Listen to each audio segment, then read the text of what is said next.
Today's podcast is brought to you by Progresso Talent Partners, who for more than 25 years have successfully delivered interim and permanent leadership talent to transform businesses.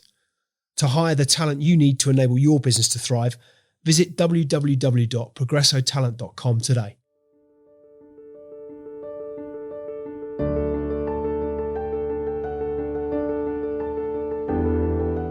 Welcome, listeners, to this week's episode of Extrology, where we will once again be exploring the intersection of business, innovation, and today, positive impact. I'm your host, Lee Cooper, and today I'm thrilled to introduce our guest, Kenneth Bérard, the Chief Executive Officer of Optimy.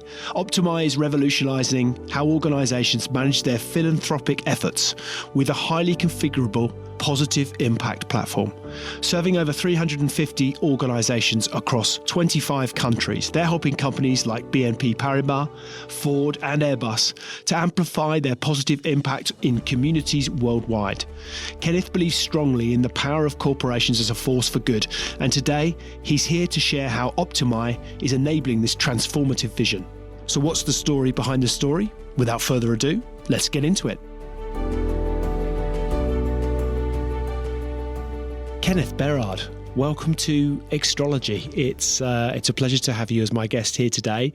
And I wonder if we could start, for context for listeners, perhaps if you could tell us a bit about your background and indeed what inspired you to create Optimy. What was the vision you set out to achieve?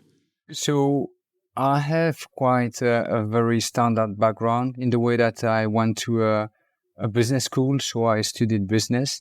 And after business, I joined a consulting company called Accenture, which was a very interesting experience for me. But since I'm a teenager, I think I always needed to be independent in a way, and I wanted to start my own company. So after 3 years at Accenture, I left Accenture and I started helping entrepreneurs in the first step. So helping them define their business case, raise money, sell their company, do things like that until I found the right project for me. And the right project was Optimy. And why Optimy? Because I wanted a B2B project, so enterprise oriented. I had supported entrepreneurs into B2C project, and I found them more complex. It depends on your audience and so on. It needed to be a tech project, so a SaaS was perfect. And what was important for me is that it was a project initially. The initial project of Optimy was to support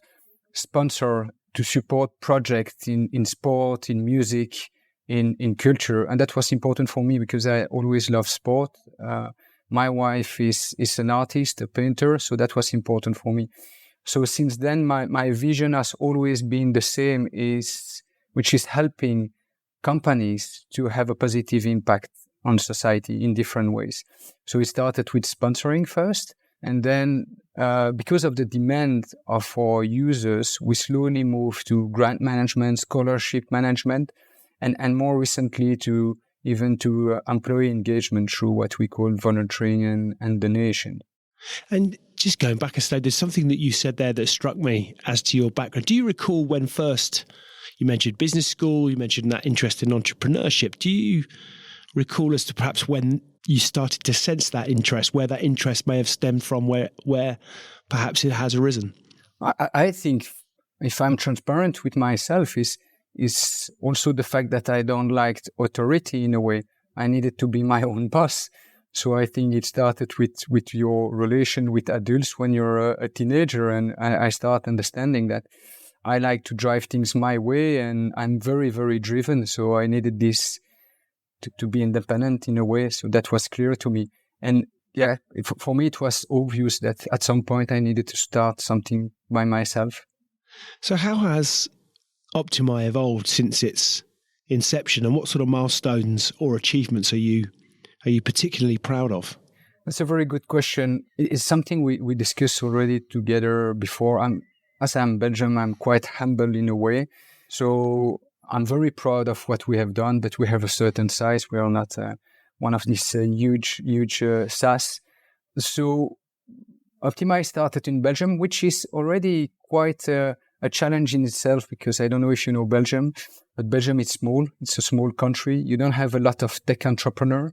You have a few tech entrepreneur and few successful international tech entrepreneur. So I'm very proud that we started in Belgium. We started with a few guys, and then we grew over time. Today we are around 100 people in the organization. We serve around 350 clients around the world in more than 30 countries. So that's really great. And I must admit, there is one thing which I'm not good at. It's really be proud of what we achieve and celebrate achievement. So a problem I have is that when I achieve something, I quickly think about the next achievement. So I tend to forget the achievement. So, but if I have to think about achievement and what we achieved so far, I would say the first achievement is really these first people crazy enough to join me on a journey. So these first employees who joined the project. And what's interesting is that I was thinking about that recently, but the first one who joined the project are still at Optimy. So it has been a decade and they're still there, which is really interesting. So that's a very good thing. Another big achievement when you start a project like that for me is when a first client trusts you and sign the first contract. So that's really, and this because of this type of companies that trust you, that you can start a project. So also these people who give you this trust and sign your first contract. And then after, for us, the first contract abroad in France, and then the first contract in the US, the first 100 clients, 200 clients, 300 clients. That's all were very key achievements for us. And one of our key achievements was also starting to partner with our VC, which is a Canadian-based VC. They're super great. And they joined us back in 2019, at the end of 2019, just before COVID. And they have been a great support for the project. They really help us a lot to professionalize the project, to put in place the right metrics and so on. So I would say that having this guy approaching us and having them as a partner was a great and a strong milestone for Optimy.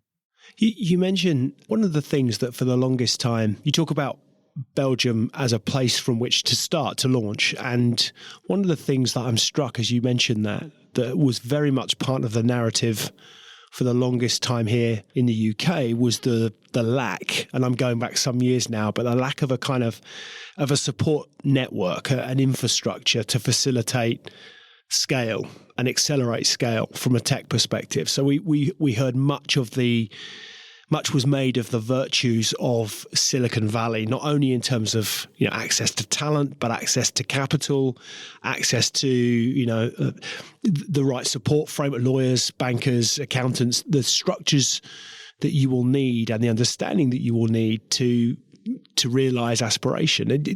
How did you overcome that? Was that a challenge for you, given what your comments about the lack, if you like, of Belgian tech leaders, and therefore was there an infrastructure? How did you overcome that sort of challenge in those early days?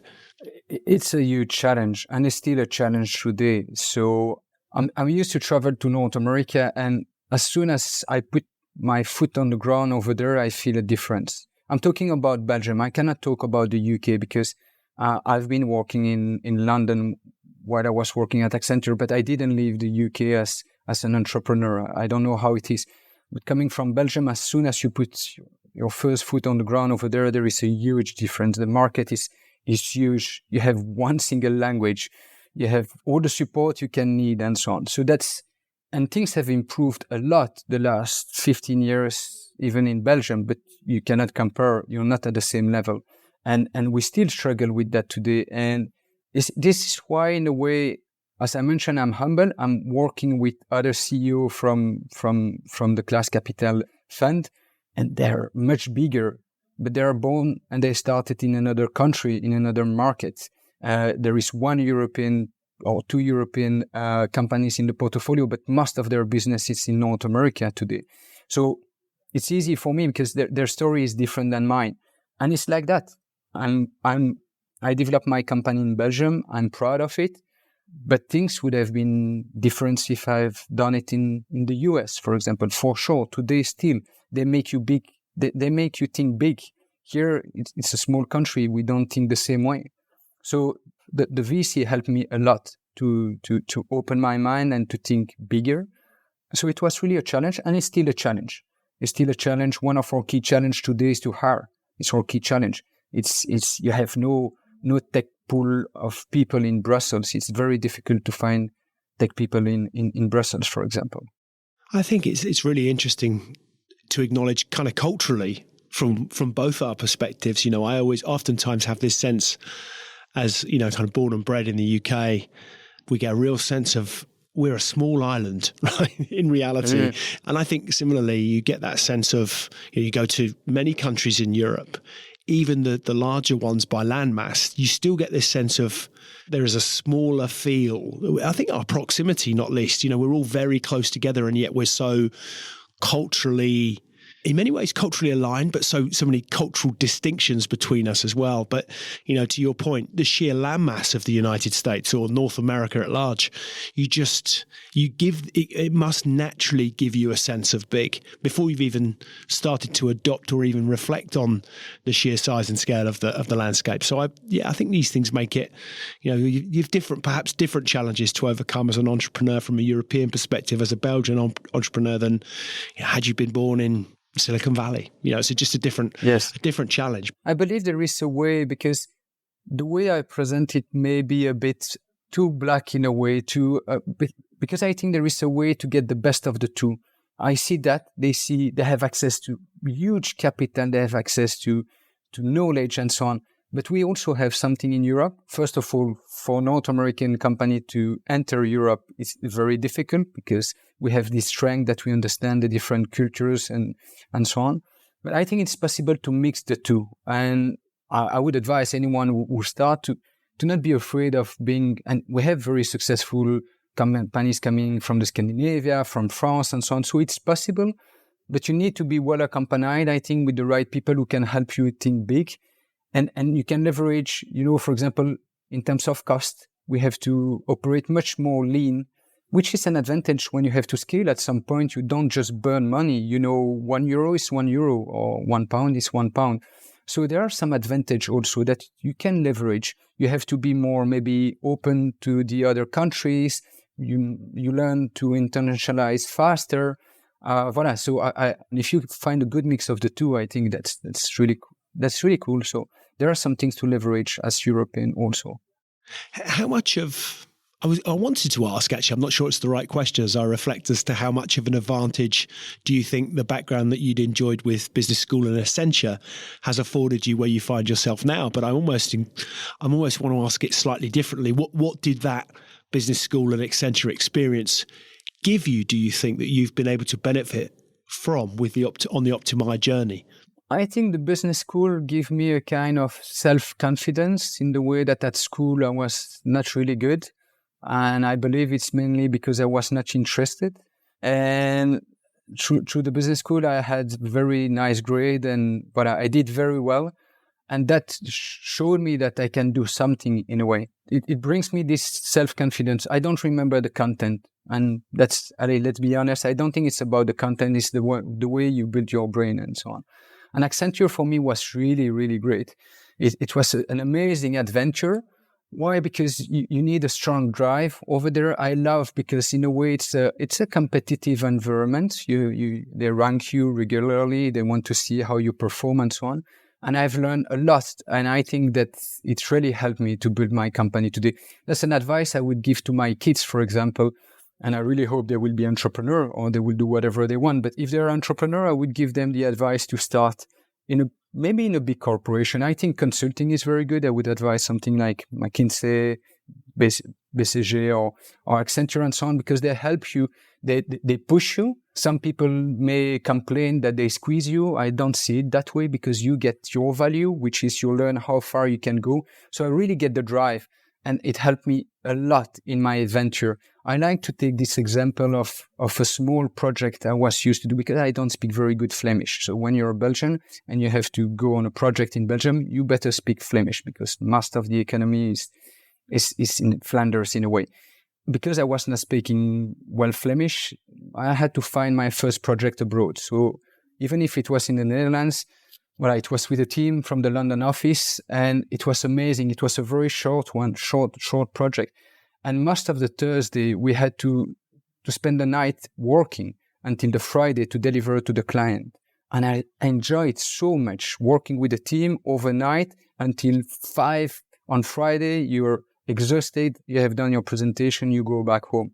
I really enjoyed. And so I learned to work hard and to be driven. So Optimy aims to help organizations amplify their positive impact. And certainly not going to ask you to break commercial confidences on necessarily named names, but I guess how are you helping those organizations amplify that positive impact to which I refer? So I would say, and I hope it will be clear, we are just a machine in a way. What we do is that we help them transforming their resources into the highest positive impact possible. So I'm a company, I want to invest money, people, through volunteering, and we help them transforming the resource that they want to dedicate to positive initiatives into the highest impact possible. How? As a tool, we help them to be efficient, to gather data everywhere, to receive requests in the right way, select them, follow the projects, follow the budget, follow the data, gather the data, generate reports, look at reports, see what you do well, what you do less well, what you should change, what you should adapt, and so on. So we really act like a machine, helping them to transform their investment into the highest impact possible. And in terms of challenges, I mean, we've touched on some of them around infrastructure and access to talent and all of these, which I think are challenges that many, all organisations in some way, shape or form face at some point. But what are perhaps some of the challenges that you've faced as Optimy has evolved and expanded, and how have you overcome those challenges? Yeah, of course, through a journey like that, you face a lot of challenges. You must be ready. That's for sure. I think our main challenges have been, I mentioned recruiting in Belgium. It has been a big challenge for us.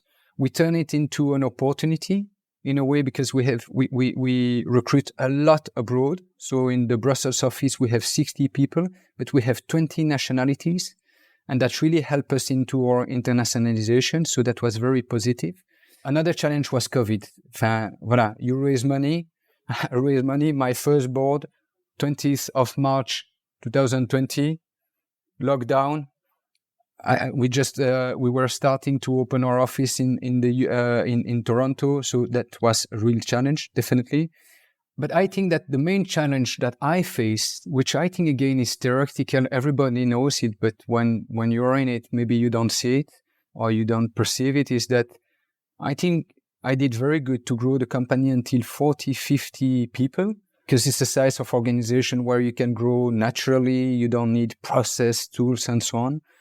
And then when you get above, which is just a number, 40, 50 people, you need to get more organized, you need to put tools in place and so on, which is less my strength. I'm more revenue-oriented, market-oriented. And I took too long to bring seasoned people on board who can really do things better than I in certain area. And I think it's also linked to my personality, where I'm a little bit like a cat. I like to operate independently. And I should have figured out earlier that my journey would have been faster, more fun, by hiring the right people around me. But again, that's the theory. We always say, hey, it's all about people around you. And then sometimes you forget. I had the right people to execute, I would say, but I was missing people who could really design the organization, which is the case today. And it helps a lot to scale the organization. So I think that was the main challenge that I faced, to pass the 40 to 50 employees team. I've been fortunate. I've worked with entrepreneurs for many years on exactly this issue around scale. And I think, and it's a consistent theme. It's that sense of I can get it so far, but I acknowledge that in order that I might get to the next stage, I've got to kind of invite others in to play with my train set. There's the kind of emotional attachment that naturally you feel as a founder, which is part of what makes it special and makes you special. But there is that kind of emotional sense. But also, I think one of the challenges is oftentimes described to me as the kind of how you retain the secret sauce, the certain je ne sais quoi that makes you special as an organization culturally and values and behaviors and people. And you're working really hard, but there's a common purpose, a common goal. Mm-hmm. You're all in it together. You've got that energy. How you retain that, how you don't dilute it, but that you can continue to scale is an interesting balance, I think. Is that a fair reflection also as part of the challenge? Or was that fear, maybe too strong a word, as to how do we keep this place special and grow and still grow? Absolutely. And that was, I think, one of my biggest learning. Coming from Accenture, when you were leaving the office at 7 p.m. in the evening, people were joking about have a nice afternoon, enjoy your tennis game or whatever. And I was born in that culture, so I start the team and the project in that culture, but that doesn't work anymore. So I think you can keep some of your values and some of your drive, but you need to adapt. And the culture of a company, that's my experience again, and I'm just sharing my experience. It's the culture when we were 10 were not the same as 40, 70 or 100 now. It's completely different. You try to find a red line, that's for sure. And that's one of the numerous mistakes that we have done, is that when we grew, we start putting in place a culture and define some value and so on. And you start looking at the big ones and see which value there are, and you inspire from that. And we have done that and live with these corporate values for a few years. And then we did a very good exercise recently, which I say, ask me the value, and I could not tell the value. I didn't know the value. And we did the exercise of thinking, okay, let's do it the other way around, is think about who is the CEO, who is the executive team, what do we want to achieve? Because in a way, we give a drive to the project, and we redefine our corporate values exactly based on that. Should you like them or should you not like them? We didn't try to attract people with our values, but more to say that's who we are. And by doing that, we went back more to the values, the initial value. But at least it helped us through our recruitment today to be more clear and to say, that's who we are. If you're looking for something else, if you're looking for another environment, we don't fit. And that was a very good exercise. So to make it short, we have values that we cannot invent because you have this DNA. We have tried over time to adapt to please maybe the labor market and whatever. And now we get back to a situation where we really stick to our initial value. We have better identified our values. We are more authentic in a way and honest with the people we recruit and the people we retain. And you have much more chance to retain people that way than if you tell a story that is not the right one, if that makes sense. Absolutely, it does. And how much, you mentioned recruiting, hiring is that access to talent, if you like. How much of, one of the things that strikes me is that the impact post-COVID, or that COVID has had on work. And I think, for the longest time, 30 years of my working life, work was a place you went to as much as it was something you did for most people. And yet that is changing dramatically to the extent whereby, we now know because of these wonderful devices we walk around with that for lots of us, not for everyone, but for lots of us, and I'd imagine particularly true of tech talent, you can do what you do anywhere, anytime. So the rules of the game are evolving. Has that meant, therefore, you've got access conceivably to a wider pool of prospective talent? You could go anywhere in the world to acquire the talent that you need. Is that a fair assessment of how you see the world from a talent perspective now? It's very interesting, Lee, and even with some of my peer CEO, when I change, we can have different point of views, but I think there is it really depends. I would talk about, again, our case. As a tech company, we were doing homeworking before. You have no choice. You have to do it. To attract talent, we had to do it. So it was something we were doing, not to the same level than through COVID, of course.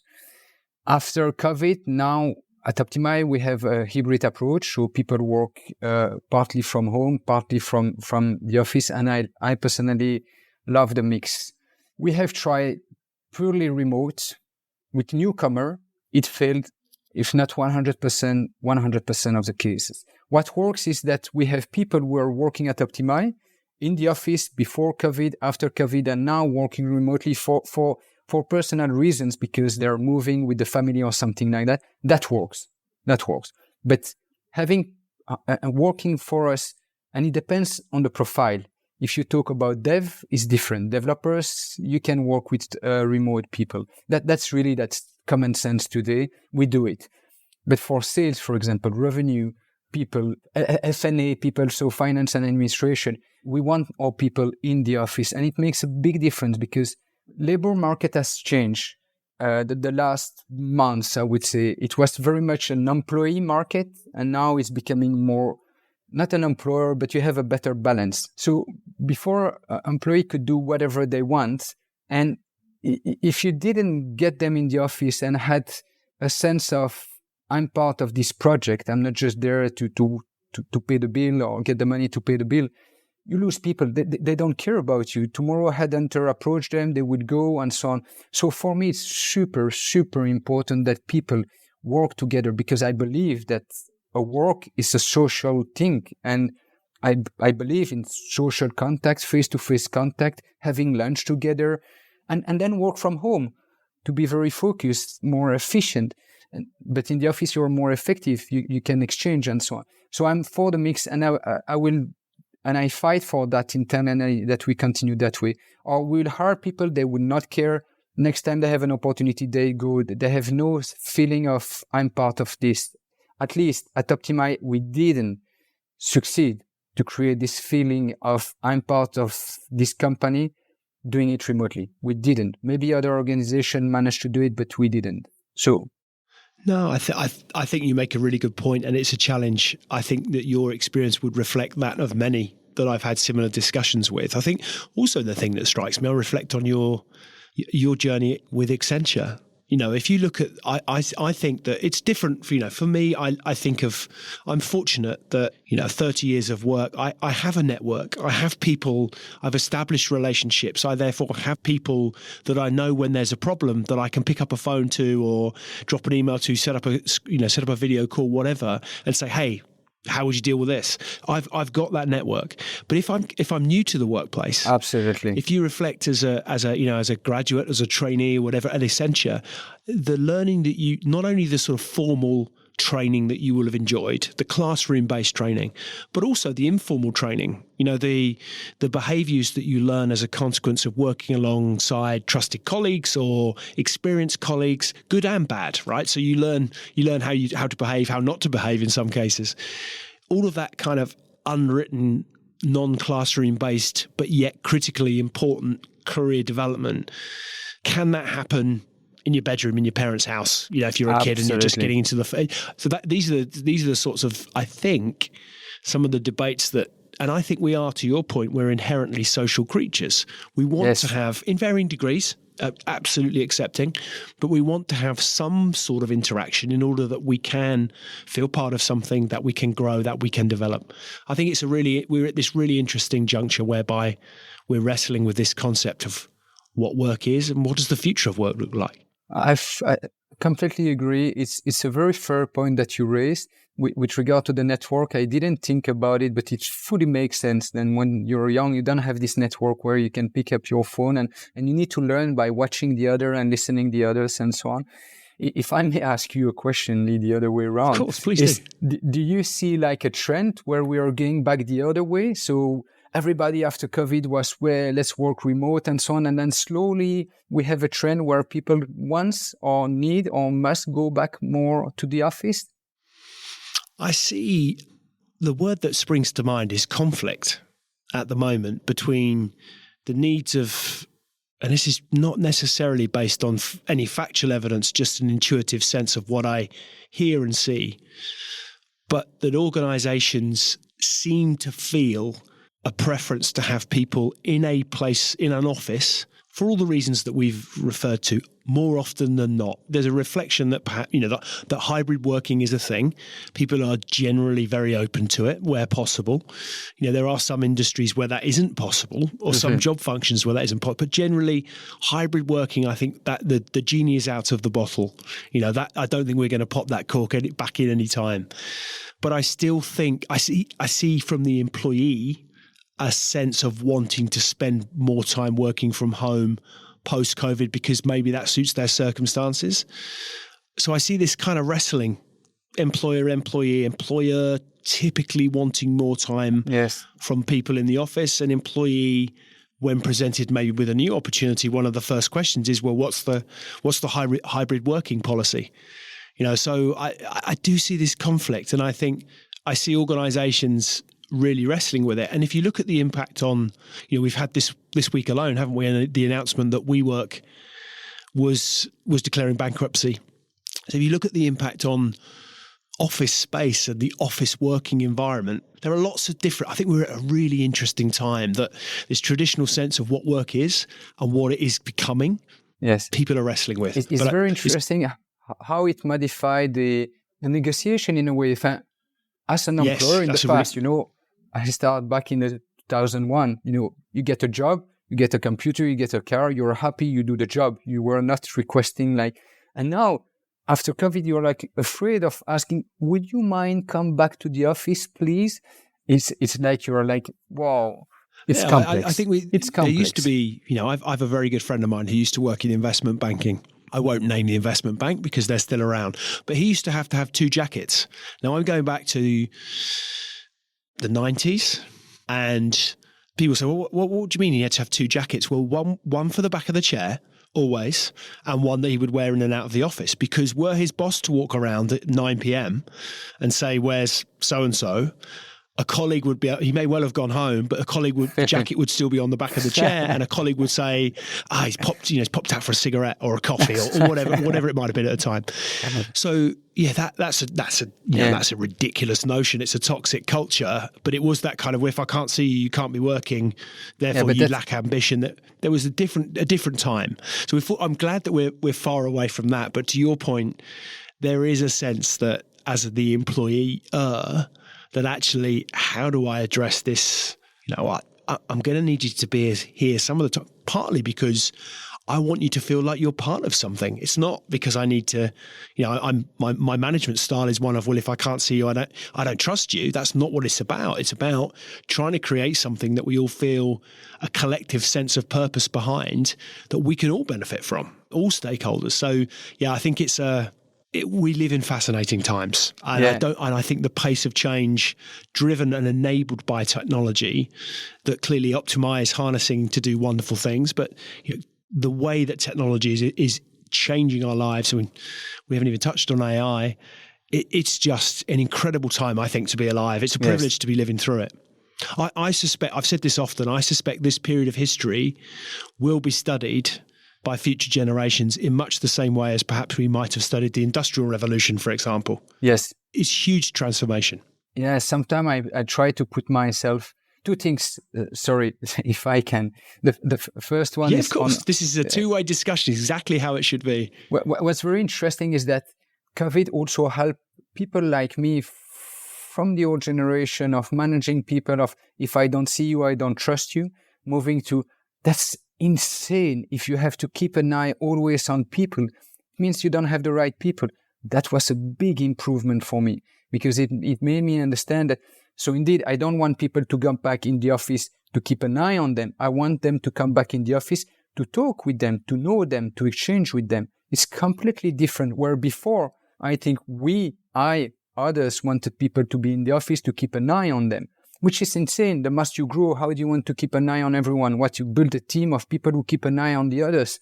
That doesn't make sense. So it's completely different. And coming back to the change, I sometimes we think, our parents, the generation of our parents had an easy life and it was easier and so. But I put myself in their foot. I think for them who are older, it must be impossible to follow what's going on. It's so much change in not even technology, but attitude. When you pass through COVID, you see how people act, and people act differently after. It's so much changed the way you relate with others, their grandchild. These people, they must be really watching and being like, wow, it's time for me to go because it's going too fast. I think it must be very difficult for them to manage that. I think you're right. I think to your point, it's the pace of the change as much as anything else, isn't it? It's not only the sheer size and scale of transformation, it's the pace of it. It's increasingly difficult to keep on top of it. It challenges us all, and it's scary, but it's also exciting. It creates much by way of opportunity. But change, actually, the one true constant is change. We all crave certainty and yet have uncertainty every day.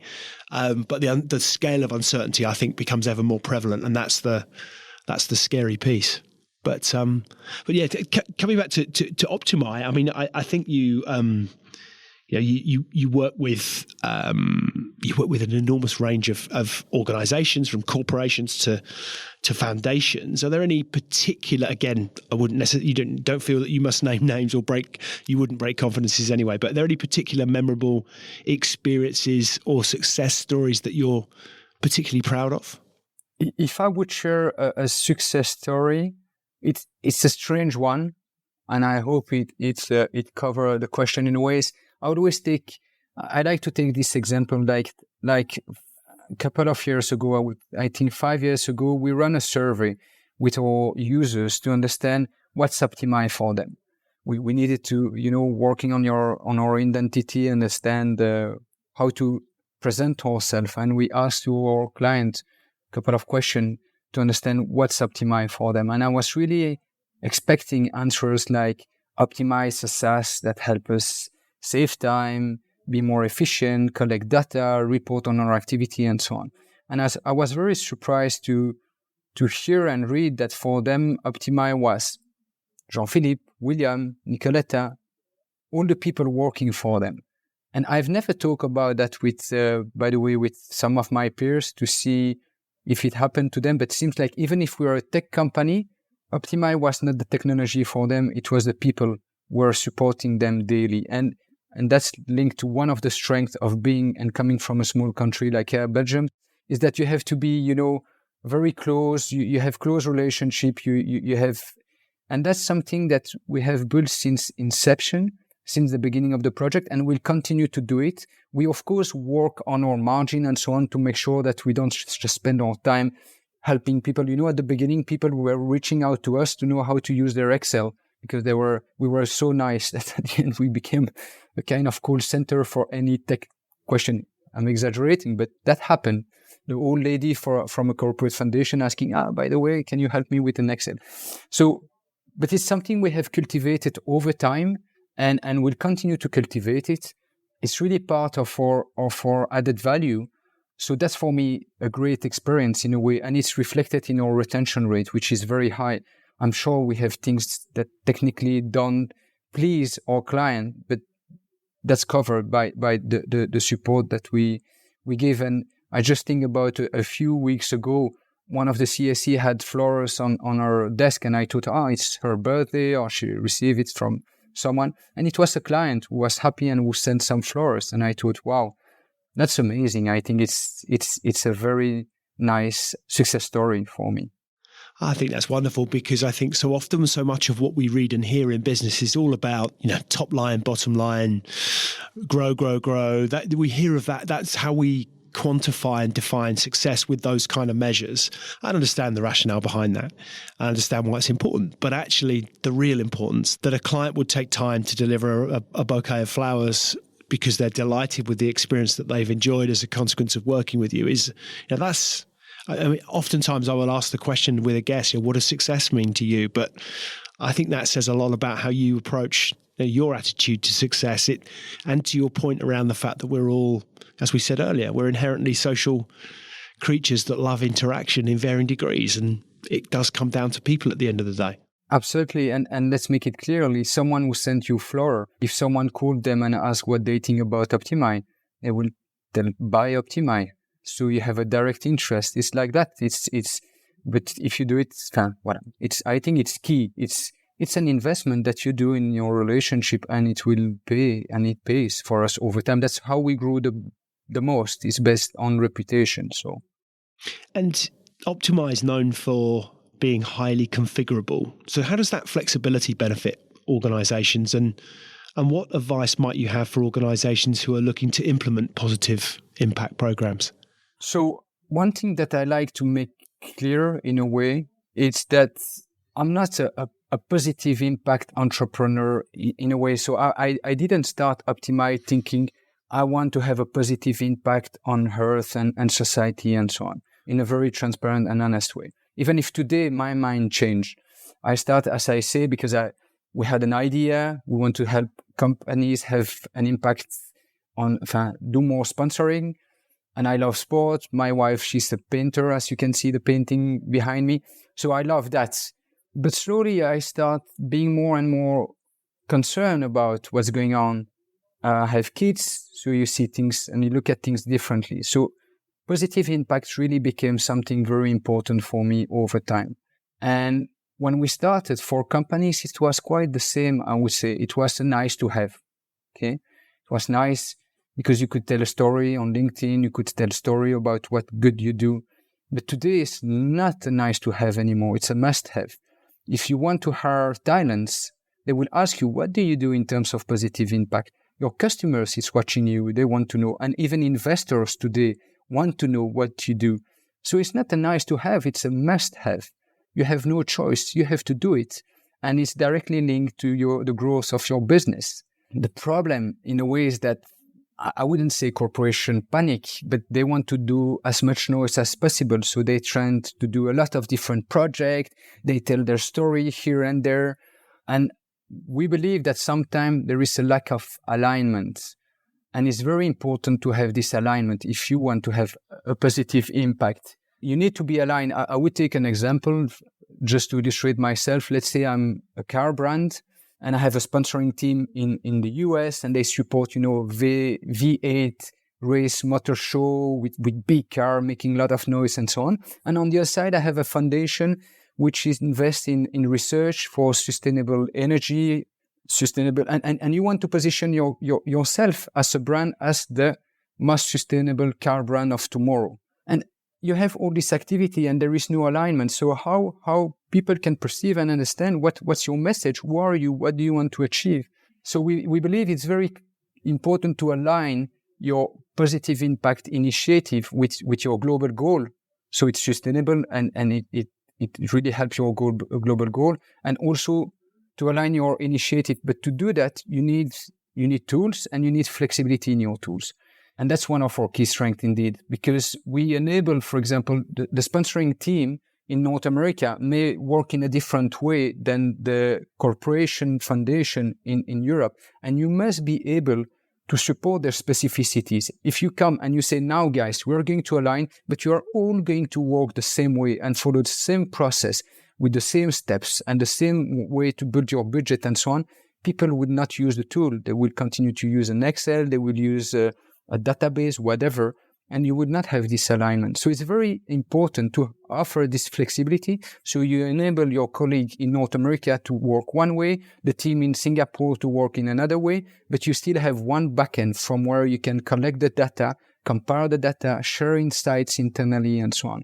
So that's really what we offer indeed, is this flexibility. And I think it's linked again to the fact that as we are Belgian, you start in a small country, then you go in France, you have to adapt, you need to take into account their specificity, and then you go to Germany, they have another way of working, which is much more process-oriented. And so we turn this problem into an opportunity. So today, compared to some of our competitors who are much more North American with a very clear process and so on, we offer this flexibility of working in different way. So you can onboard teams in different countries, different departments and so on, by following the same goal. I think you make a really interesting point. My next question was going to lead on to the fact that Optimy operates in, as I understand it anyway, multiple countries, therefore multiple languages, and therefore how you navigate the complexities of working with diverse cultures and regions. It's that flexibility is key to your success, I guess. Yes, absolutely. There's some language, way of working, And that's linked again to our service, not only the technology, but also the service. As I mentioned, in Brussels, we have 20 nationalities for 60 people. So one nationality every 3 people, which means that we have people who can talk and work with Italian people, Spanish people, Portuguese people, and so on, and really offer this understanding and flexibility in the technology, but also in the service that you get. Which makes for a really, I'd imagine, a lot of fun when you've got such an eclectic mix of nationalities, a diverse mix. Makes for a really rich culture within the business itself, let alone the experience that your customers will enjoy. Yes, I personally love it. I love it because I spent a few weeks ago, I was in the Toronto office, and we have a newcomer who's coming from Pakistan. And I had this amazing conversation with him about Pakistan, the history between India and Pakistan, the religions over there, and so on. I love that. It's amazing. It's so rich, so rich. It comes back to what we said earlier about cultures and people, and it's where the fun happens, right? I think that's certainly my experience. But so what are your future goals and aspirations for Optimy? Are there any new developments or features in the pipeline that perhaps also you might be able to share? Yes, so my vision is still the same. Our vision, I don't like to say our vision is the same, is still serve as many companies as possible to have a positive impact and build a better future. So that didn't change. Concretely, we are defined as the European leader, so we want to consolidate that position and continue to annoy our North American giant competitor by gaining market share over there. So that's really what we want to achieve in the midterm. And in that context, we continue to extend our offering in terms of features. So, for example, we recently released a donation and volunteering solution that still in this alignment approach enable our users to not only do scholarship, grants, grant research, sponsorship, but also volunteering and donation through Optimy. So that's something we do. And one thing very particular, and that's very unique for Optimy, and it's a discussion I had with the shareholders. What's interesting, it was a very easy discussion with shareholders. I didn't have to convince them on this point, but we have decided to not take any money on donation. So we have to take a fee because we are not a financial tool, so we have to pay a provider, but we don't make money on donation. And shareholders directly agree with that and say, yes, let's do it. It's our way to give back to the society so that when someone donates, everything goes back to the charity. That's one thing we have done. And one other thing that we do with the volunteering is that companies don't pay for the volunteers. So they pay for the technology, but if they have 50 volunteers, or we work with big banks where they have 100,000, 120,000 volunteers, they don't pay per volunteer. So there is no give. There is no cost through Optimy if you give more. So that's something that we are proud of and that we are pushing now. And it's our way to give back to society. And it's also, it's your own.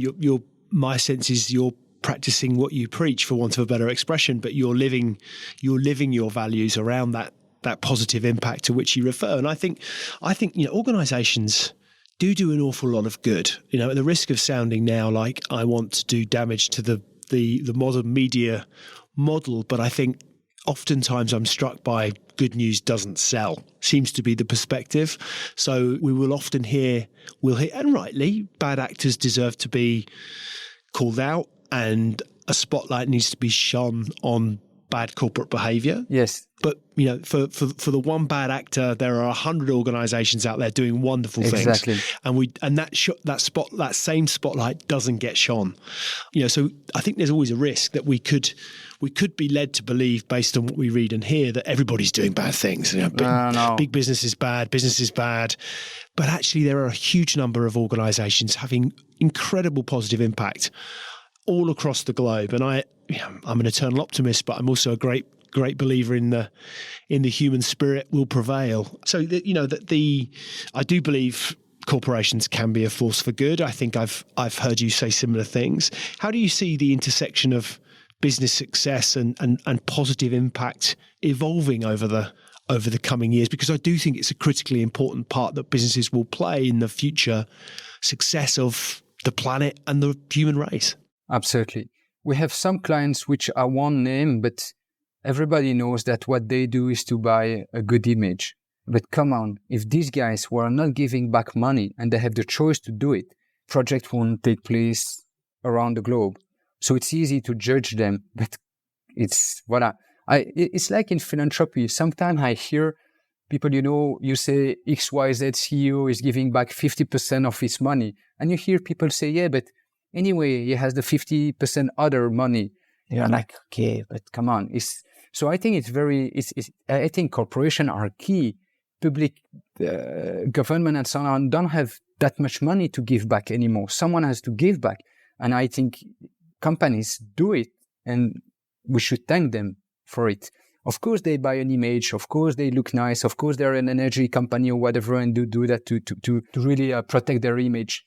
Now, I have one thought that is growing more and more in my head, and that I've been discussing with some of the people I meet in the industry, is that I think it's very good that companies give back, that they have a positive impact.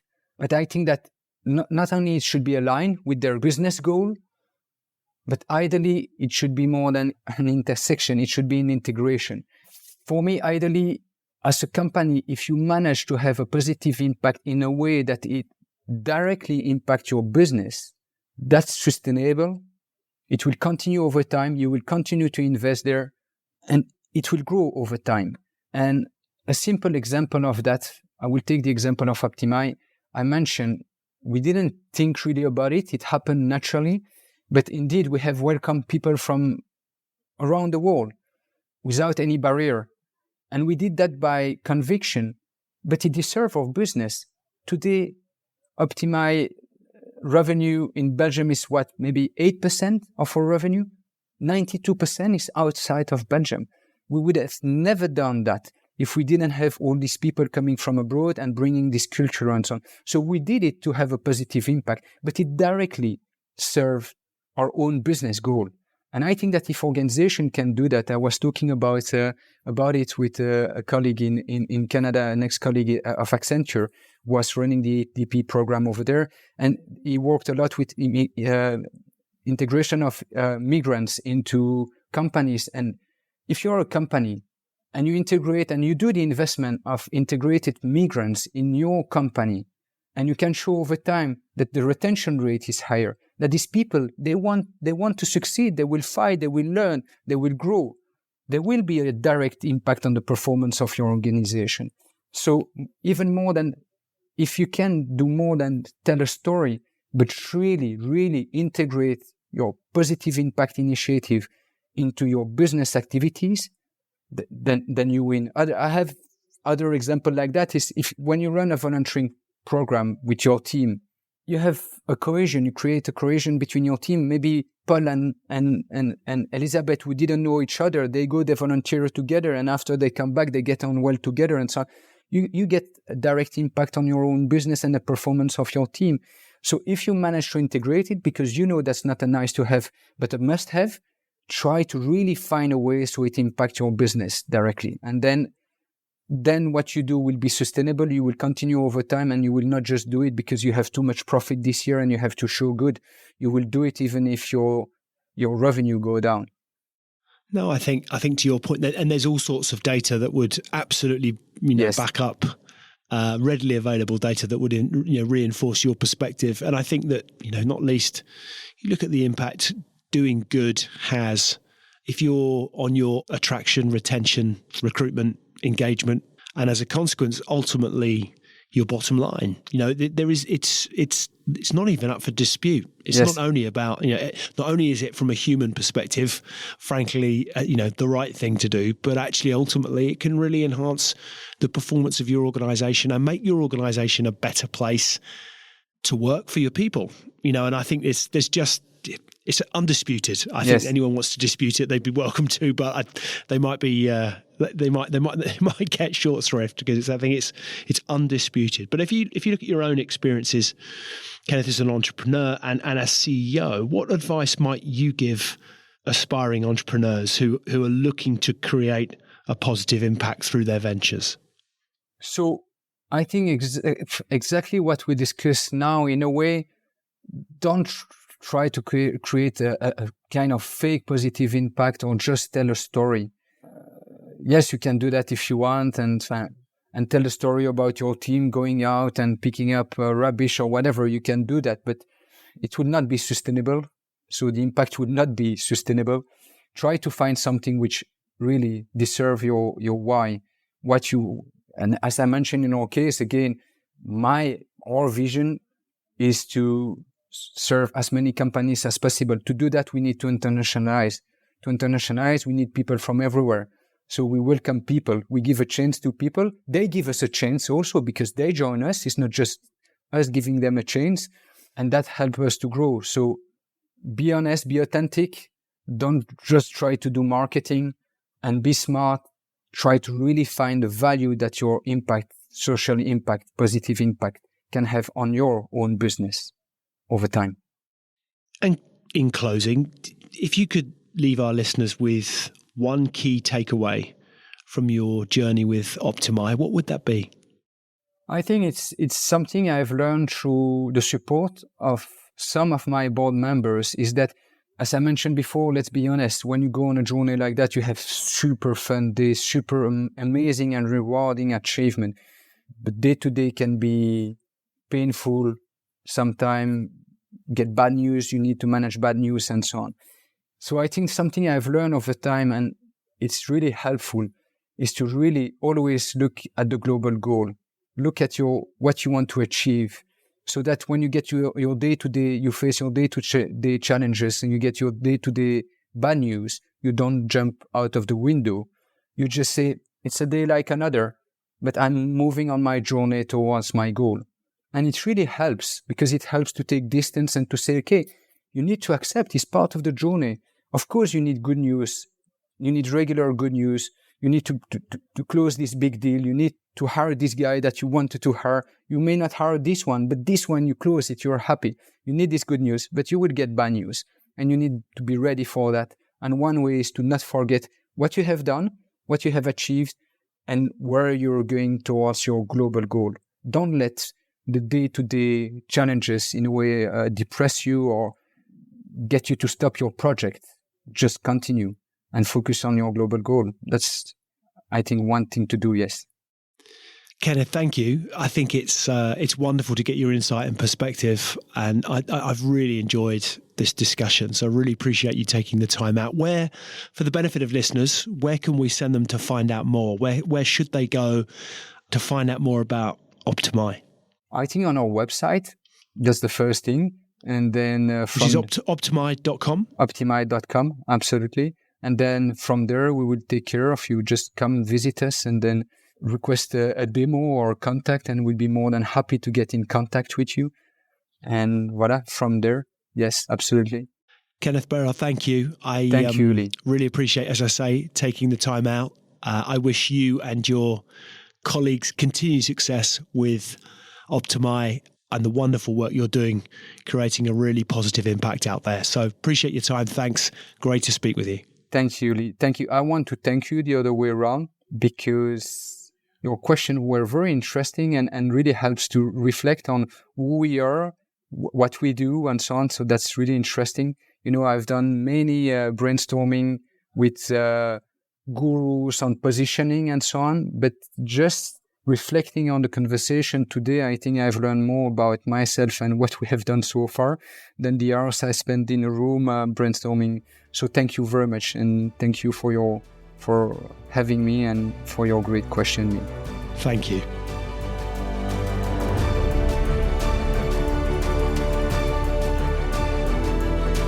Hi, ladies and gentlemen. Thank you for listening to today's Extrology podcast. I really appreciate your audience and ears. If you've enjoyed it, then why not hop onto iTunes and give us a review?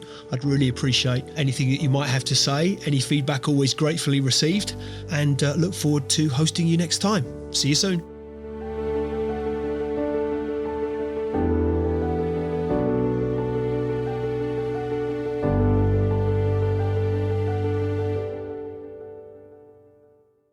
Just a reminder, today's podcast is brought to you by Progresso Talent Partners. Visit www.progressotalent.com today for more information.